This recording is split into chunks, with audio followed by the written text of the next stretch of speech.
Баршаңызға қайырлы күн. Бұл сабағымыз алгебралық түрде берілген комплекс санды тригонометриялық түрге келтіру тақырыбына арналатын болады. Ендеше сабағымызды бастайық. Біз әуелі z тең болады x қосылған y деген алгебралық түрде берілген комплекс санды алайық және оны тікбұрышты координаталар жазықтығында салайық. Енді біз білеміз, горизонтальды жатқан бөлік ол бізде комплекс санның нақты бөлігі, ал вертикаль жатқан бөлік ол комплекс санның жорамал бөлігі. Сәйкесінше x, y деген нүктелерді алайық.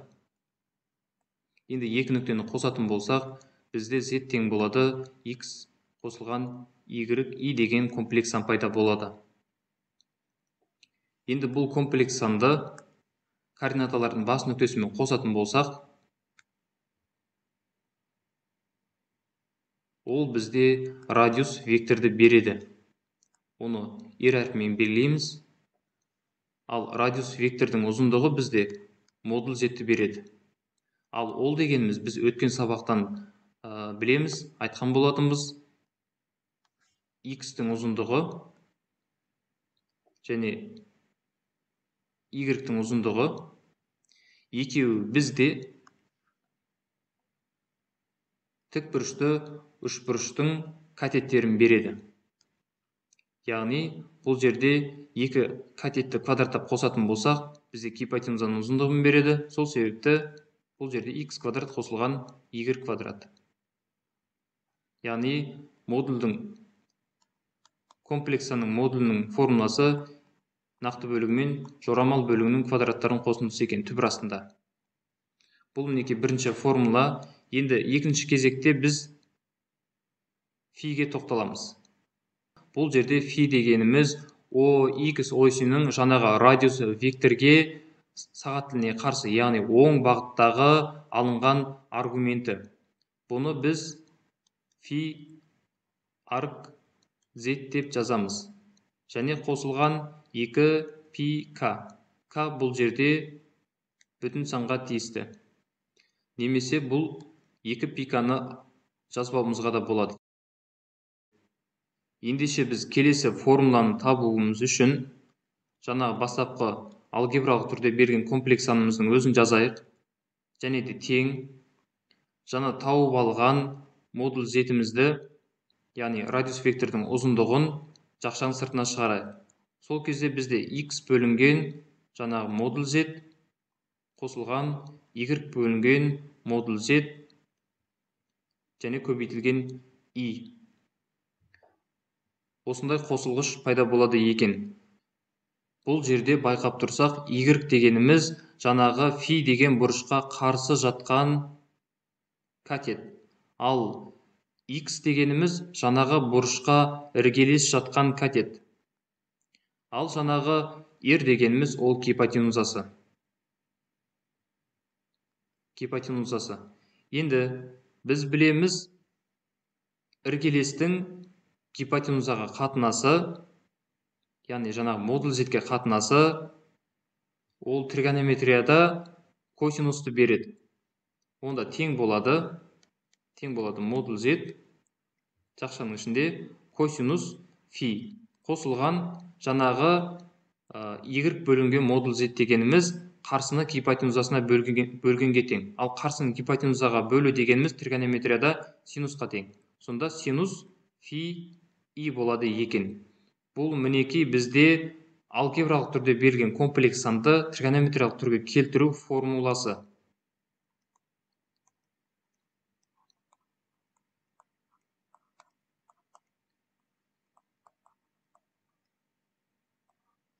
Мінекей бізде осындай негізгі формула шығады, және де бастапқы радиус векторды табу формуласы бар, осы екі формула. Және де бұл жерде баста айта кететіні тағы да косинустың астындағы градустық өлшем мен синустың астындағы градустық өлшем екеуі бірдей градус болуы керек.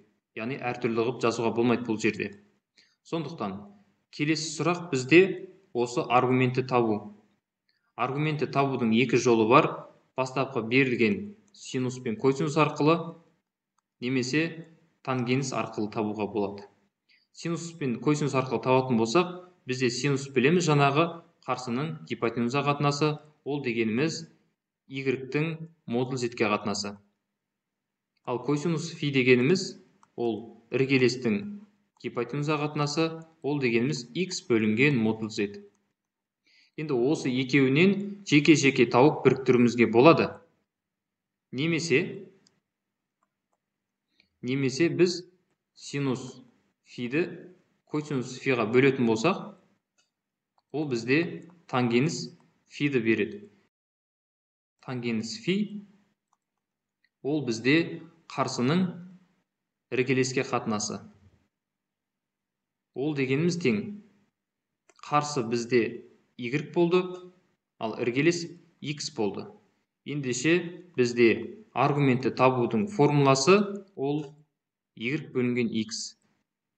Яғни жорамал бөлігін нақты бөлігіне бөледі екеміз. Бұл мінекей бізде үшінші қарапайым формула.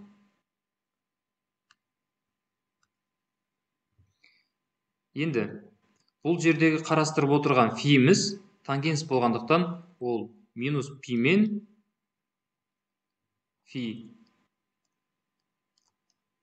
пидің арасында болады. Яғни минус 180 градус пен 180 градустың арасында өзгереді. Енді осы айтқандарымыз бойынша мысалдар қарастырайық. Бірінші мысал ретінде z тең болсын минус 1 минус түбірасында 3i деген алгебралық түрде берілген комплекс санды қарастырайық, және бұл комплекс санды тригонометриялық түрге келтіруіміз керек. Бұл жердегі минус 1 нақты бөлік, ал минус 3 ол жорамал бөлік болады. Ал біз білеміз радиус вектор, яғни модуль z формуласы x квадрат қосылған y квадрат. Осы бойынша минус 1-дің квадраты 1-ді береді, минус түбірасы 3-дің квадраты 3-ті береді. Бұл түбірасында 4-ті береді, ал түбірасында 4 2-ні береді. Бұл табылды. Енді келесі кезек бізде тангенс фиді табу керек. Біз білетінбіз тангенс фи y-тің x-ке қатынасы, яғни жорамал бөліктің нақты бөлікке қатынасы. Ендеше y-тің орнында минус 3 тұр, түбірасында x-тің орнында минус 1 тұр. Бұл жерден тангенс фи түбірасында 3 екендігі шығады. Ал фиді табатын болсақ, яғни аргумент табатын болсақ, ол арк тангенс түбірасында 3 қосылған пи к тиісті бүтін сандар жиынына. Бұл жерде тангенсті қарастырғандықтан периодын 180 градус қылып алдық, ал жаңағы бастапқы айтқанымдай синус пен косинусты қарастырғанда онда 2 пи к деп аласыздар. Енді бұл есептің шартына байланысты. Жаңағы 180 градусты қосқан сайын жаңа аргументтер аламыз. Бұл бізге мынау есепте керек емес, сондықтан арк тангенс түбірасты 3-тің өзін жазсақ жеткілікті. Енді бұл жерден біз бұрыш табатын болсақ, 2 бұрыш шығады. Біріншісі ол тангенс түбірасы 3-ке тең болады, ол 60 градуста, ол дегеніміз пи бөлінген 3. Ал екінші бұрыш біз жаңағы 180 градус пен минус 180 градус аралығында өзгереді дедік. Яғни 180 градустан асып кетпеу үшін теріс бағытта қарастыруымыз керек. Ендеше теріс бағытта қарастыратын болсақ, ол минус 120 градус, ол дегеніміз минус 2 пи бөлінген 3-ке тең. Енді осы екі мәннің қайсысын аламыз деген сұрақ болады. Сол кезде бастапқы тангенс фиге ораламыз, яғни мынау жерге. Мынау жерге ораламыз, және осының тұсына біз координаталық ось сызуымыз керек. X және Y. X бізде минус 1-ге тең болды, ал Y бізде минус түбірасты 3-ке тең болды. Және екеуін қосатын болсақ, үшінші ширекте комплекстан шығады. Сондықтан біз фи 2-ні алады екеміз. Өйткені фи 2 бізде үшінші ширекте жатыр. Ал енді осының барлығын біріктіріп, тригонометриялық түрге келтіретін болсақ, z тең болады модуль z косинус фи қосылған и синус фи тең болады модуль z жаңа бізде 2 болды. Жақшаның ішінде косинус минус 2 пи бөлінген 3 қосылған и синус минус 2 пи бөлінген 3-ке. Бұл мінекей бірінші мысал. Енді тағы бір мысалдар қарастырайық. Екінші мысал. Екінші мысал біз z тең болсын минус и деген комплексін қарастырайық. Бұл жердегі біздегі нақты бөлігіміз 0-ге тең, жорамал бөлігіміз минус 1-ге тең. Модуль z онда тең болады бізде.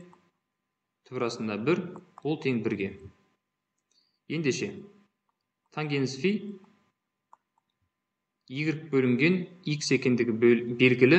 Ендеше, бұл жерде минус 1 бөлінген 0. Біз білеміз, санды 0-ге бөлуге болмайтындығы. Сондықтан, жаңағындай координаталық сан осіне саламыз. x, y. Бұл жердегі y минус 1 дейді. Минус 1 және мына жерде 0 деген нүкте.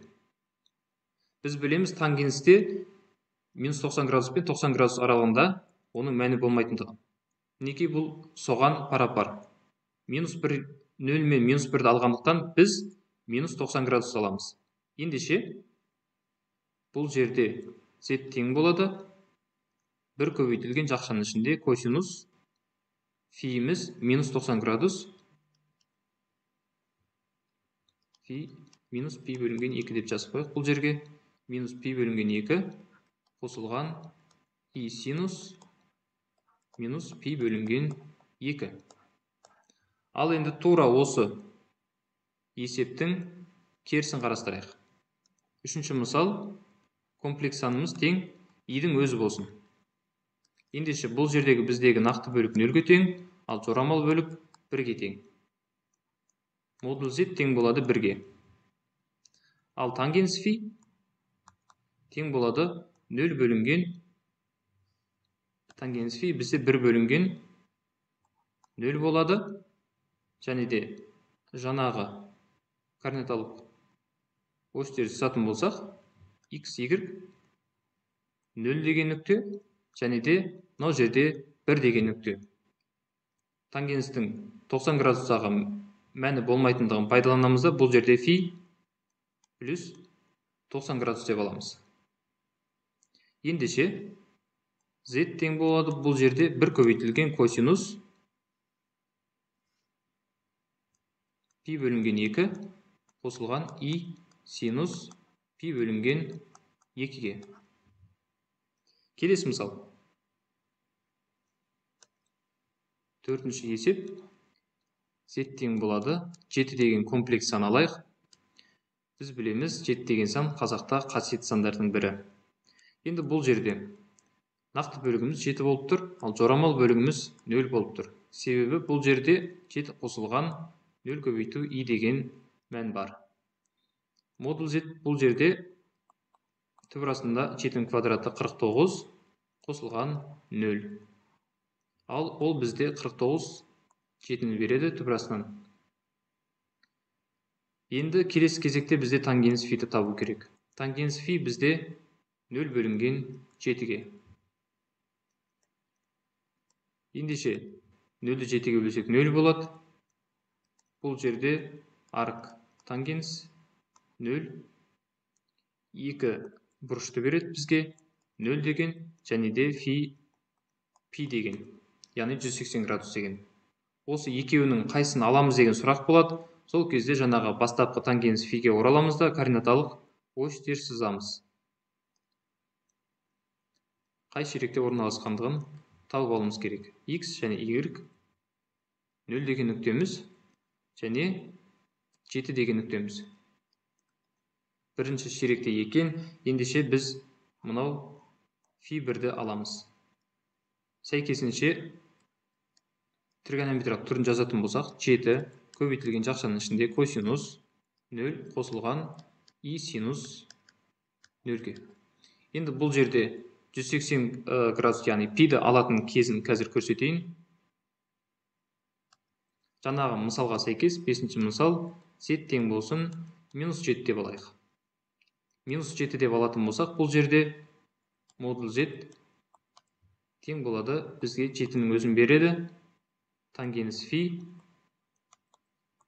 0 бөлінген -7-ні береді.